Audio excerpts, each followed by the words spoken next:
Let's see. Camera D.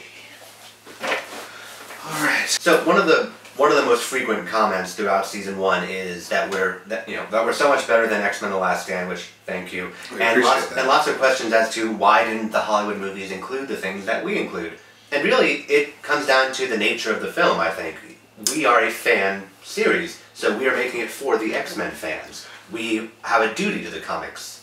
One thing that Hollywood, you forget, one story begets another story begets another story. So if they had to put the Shi'ar Empire in, like, say, The Last Stand for the Phoenix and stuff, that would open up a whole nother portal of something else they would have had to make all that make sense, and it would have taken probably an hour out of the movie just to explain the Shi'ar Empire anyway. And that's for the general public. But also, when X-Men: Last Stand came out, superhero movies were still afraid to go to the whole alien type kind of thing. And so people just don't think people will buy it. When Avengers came out, that movie set the bar where, okay, we can introduce aliens now. Even Thor. So even with The Last Stand, they really didn't hit that kind of thing yet, and people would be like, what's the Shi'ar and all these aliens? Yeah. And maybe that could be the reason why, but since we're a fan film, we're going to give you the complete Phoenix Saga story, and that's the way it should have been told. And that's just it. The general populace, the moviegoers per se, you see X-Men and like there's a split down the middle. Half the fans are just coming to see an action movie, so if you give them all this backstory, they're going to be completely lost because they're not people that would read the comic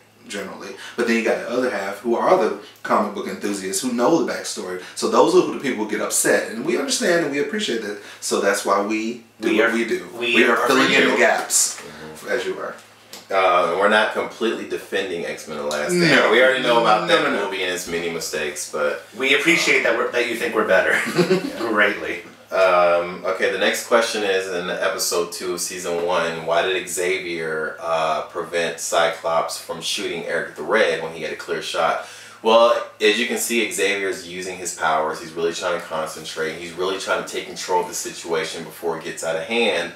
Because, you know, Xavier, he's not all about violence. It always, let's talk about it first and all that kind of thing. And so that's one reason why. And also it happened in the comics too.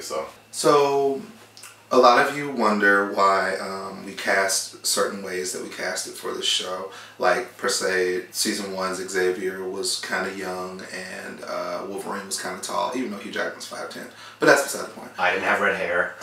Banshee doesn't have red hair. Now, with a fan series, and we're not paying, you have to remember that we have to go with who can deliver the part rather than who looks the part. Because I think we all agree, I'd rather have a 5'9" Wolverine, even 5'5", rather that can act, as opposed to having trying to scour Atlanta to find somebody the right height and they can't act for anything. Plus, we do open auditions for the show, and we try our best based off of who comes in for our auditions, because we do a very extensive audition process. But if somebody doesn't come in that fits the part, they don't come in that fits the part. Cyclops was one of our biggest ones because we had so many Cyclopses, but it was really hard to just lock down one. So, you know. Yeah.